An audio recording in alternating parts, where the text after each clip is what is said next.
Hi everyone, I've got a fun contraption for you today, a player TNT launcher.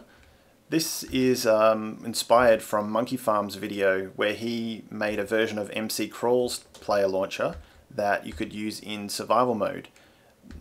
MC Crawl's version, you would die in survival mode, and Monkey Farm's solution was to put it underground, and you would fire up through a hole and land in a lake. I thought I could make a version that would just sit at the bottom of a lake, so you wouldn't have to waste your height getting up through that hole. And this is what I came up with. So I'll quickly switch into survival mode. And this outer ring here indicates whether the launcher is armed, and at the moment it's not. And to arm it, you just look at this iron bar and that'll light up, so that's armed now. And now we look at this glass pane and it will fire. Make sure you stand right in the middle.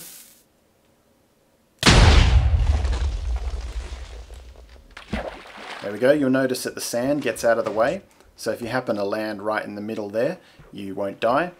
And we can reset this. I'll just disarm and replace the TNT.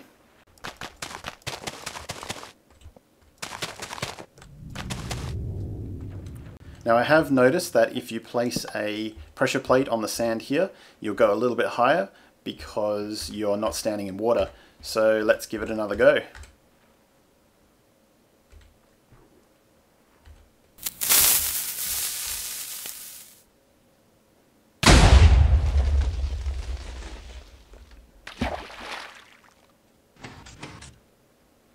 So let's check out how it works.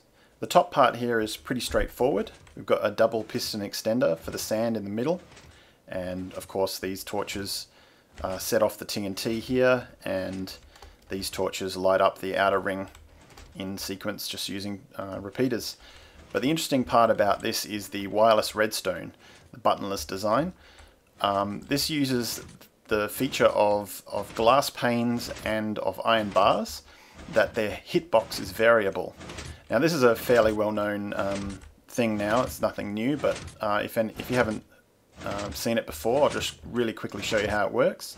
Just got a clock here, which is keeping this boat off this pressure pad. It's pulsing fast enough that it won't touch the pressure pad at any time. But this boat is just sitting on the very edge of this iron bar. Now when we look at that iron bar over there, its hitbox is going to be small enough that it won't touch this boat.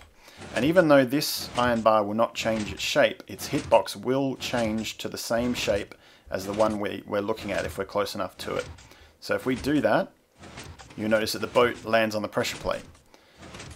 And then we look away and it comes off. So that's what we're using for the buttonless design. You notice now that ring is armed up there, and if we look at it again, it's disarmed. And then when it's disarmed, this one is stationary, not working, but when we arm it, it'll go off. And the same deal over here. But this time when we look at this one, the boat will hit the pressure plate and set off the TNT.